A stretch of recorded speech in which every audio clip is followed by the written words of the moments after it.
Are you a podcaster? Maybe you've got that big idea and you're looking for a network to join.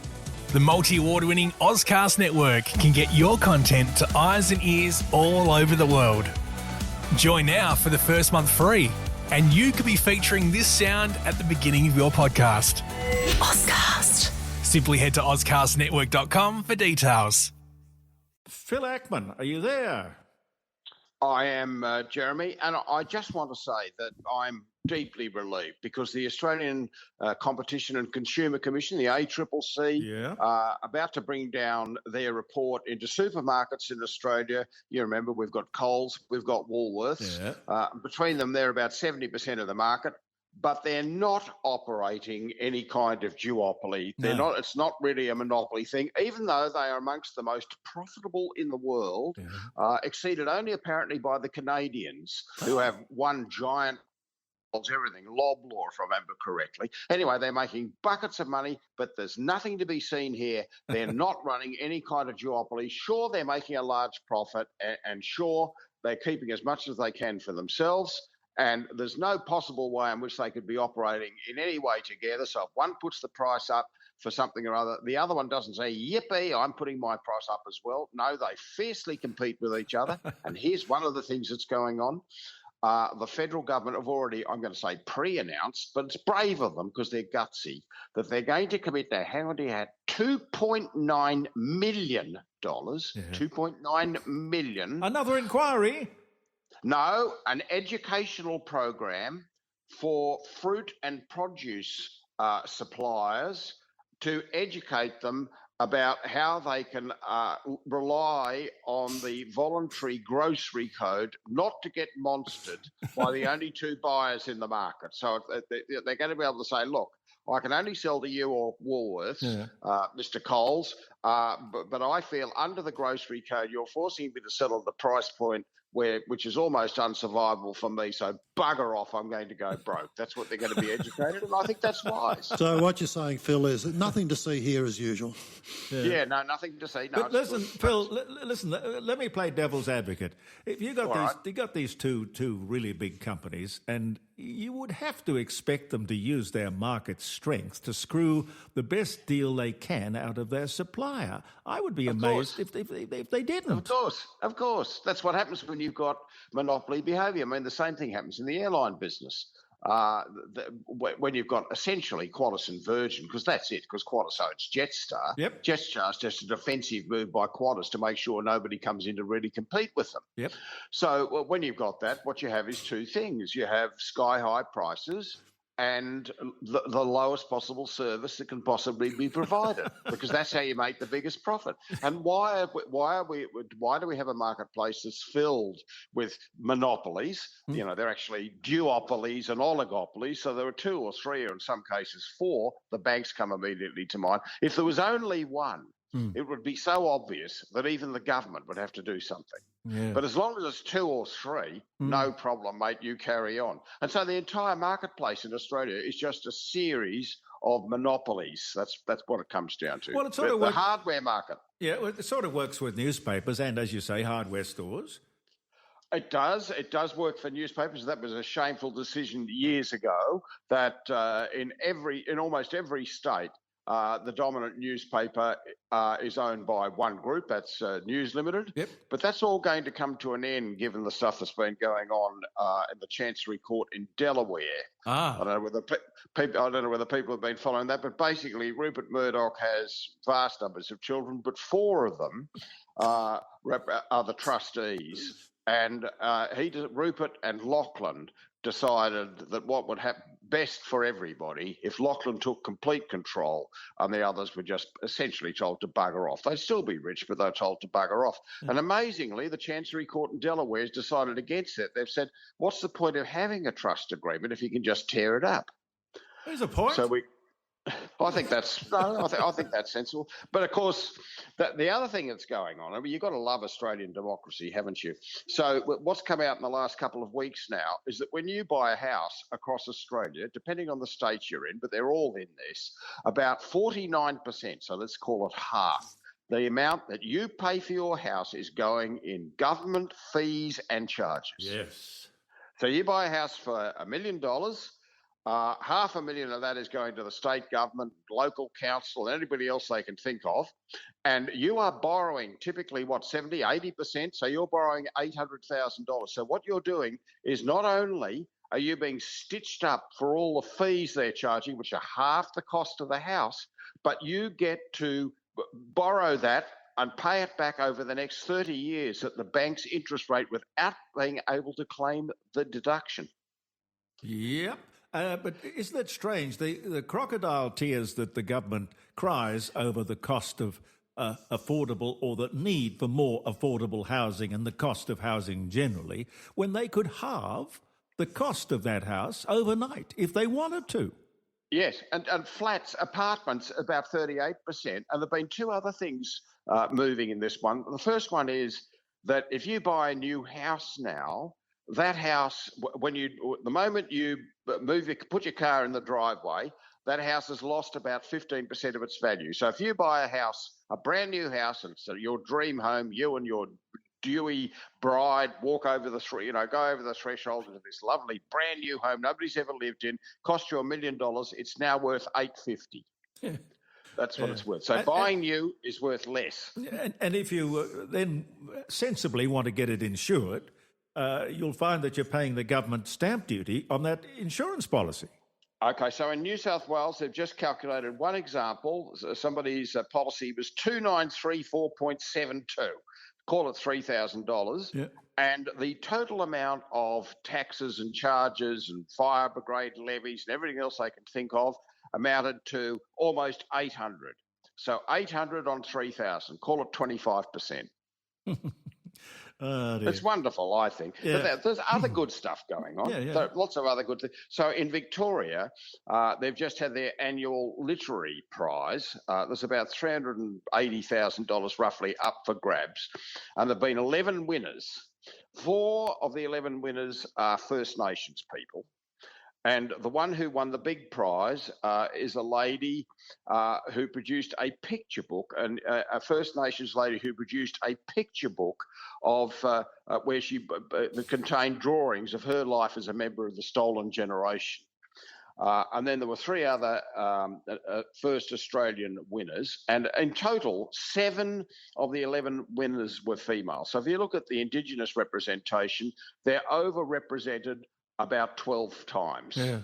And if you look at the females, they're overrepresented about almost 30%.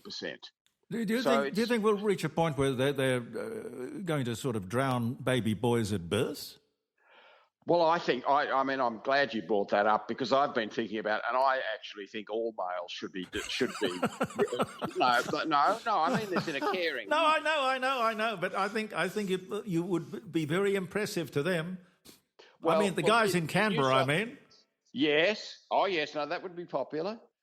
And because it's work from home, everything's work from home these days, which is code for no work at all. That's what work from home means. It means I get up at 5 o'clock, send off a couple of emails, go back to bed, get up at 8 o'clock, make a phone call, go and have a long breakfast, come home, have a shower, sit around in my dressing gown and pajamas, go and watch a movie or have lunch with somebody, send off a couple of more emails, and then at about 9 o'clock at night, send off an email to say I'm still hard at it.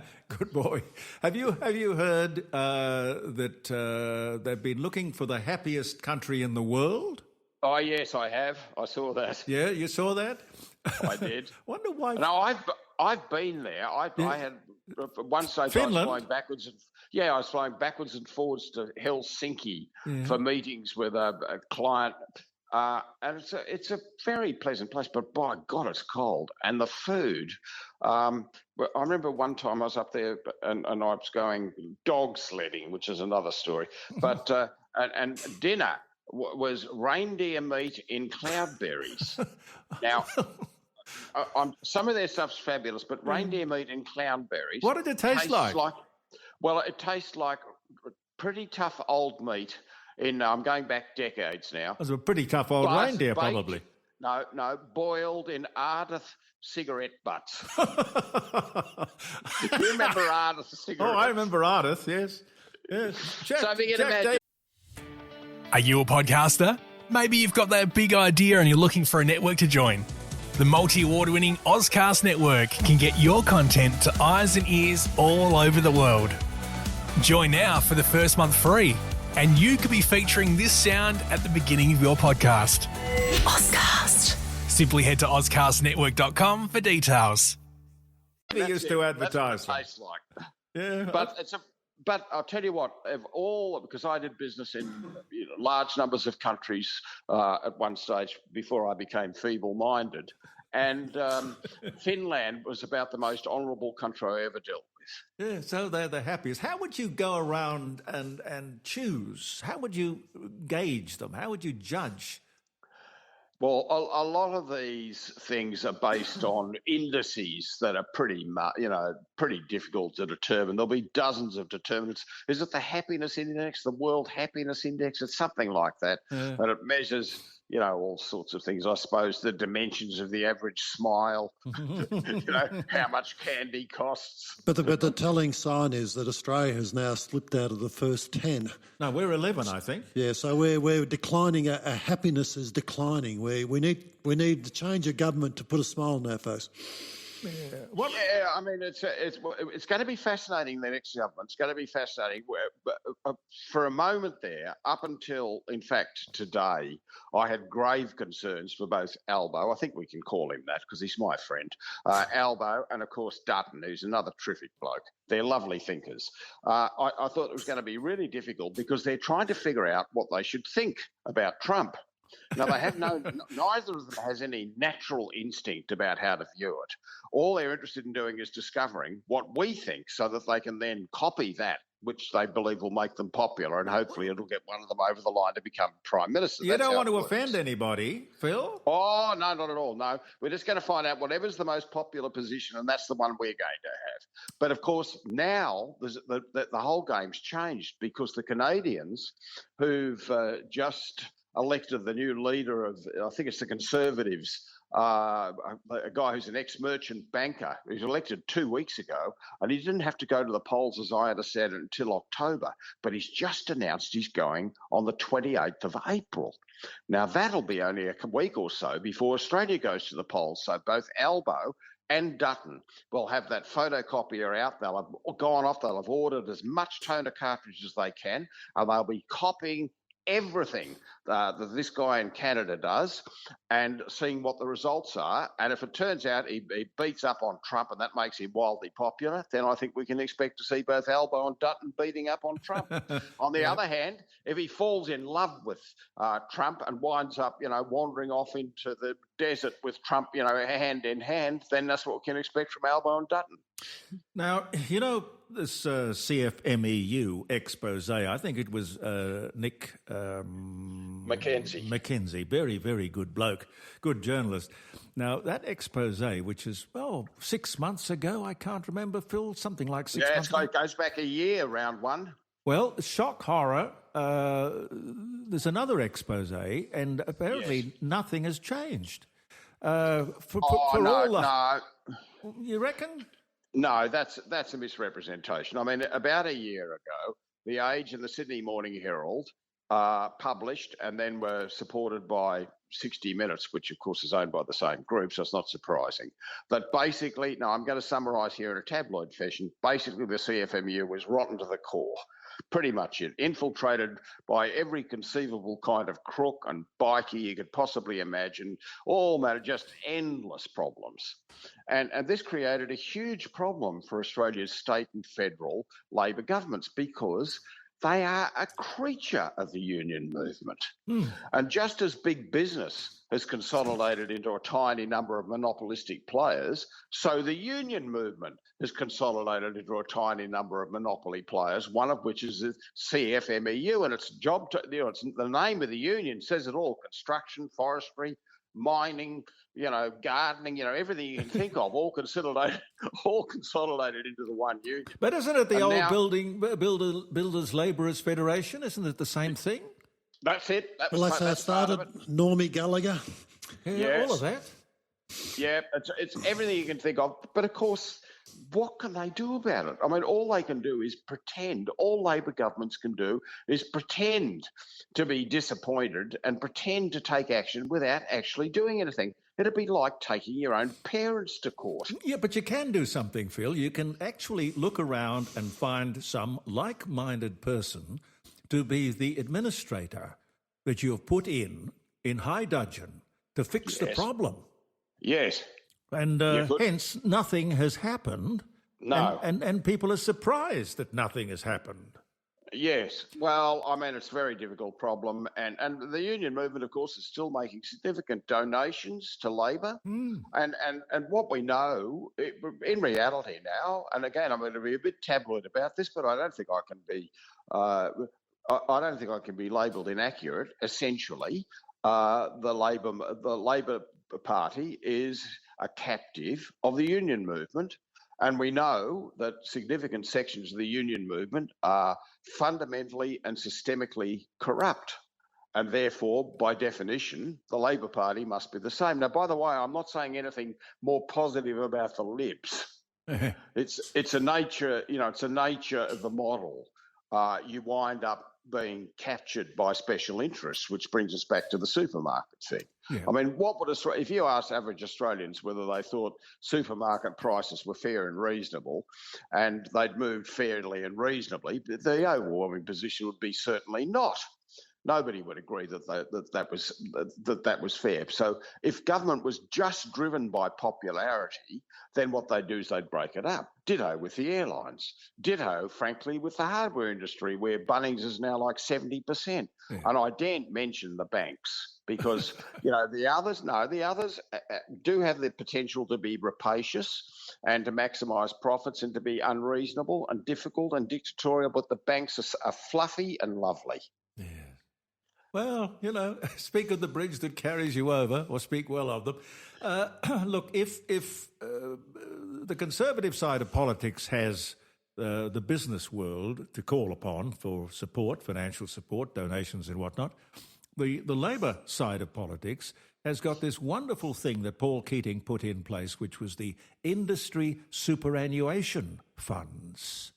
Now, there is a lovely little round robin that goes on between the unions that obviously get looked after by government and the money that is generated by these enormous organisations with, I think, what is it, Phil? Is it $1 trillion or $2 trillion? It's vast amounts of money. Well, I mean, the thing is, it's been a bit, look, I don't want to speak cruelly, but it's been a bit of a screw up all round. So the original idea, if you remember back to the Morrison government, they thought what we'll have an inquiry into the superannuation marketplace where every Australian has no choice but to put their money into it. And there are two sectors. There's the retail sector, which we favour. This is the Liberal government now, because they're terrific people, because they're our people. And then there are those industry super funds, and they're run by those horrible unions, and we hate them.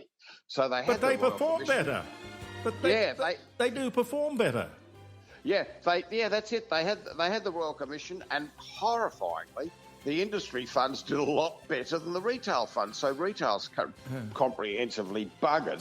But now, of course, we're discovering there are huge problems also with the industry sector. So it's just one tie in the soup incident after another, isn't it? And look, we got to go, Phil. We got to go. Thank you again. All right. Phil Ackman. Bye. Are you a podcaster? Maybe you've got that big idea and you're looking for a network to join. The multi-award-winning Ozcast Network can get your content to eyes and ears all over the world. Join now for the first month free, and you could be featuring this sound at the beginning of your podcast. Ozcast. Simply head to ozcastnetwork.com for details.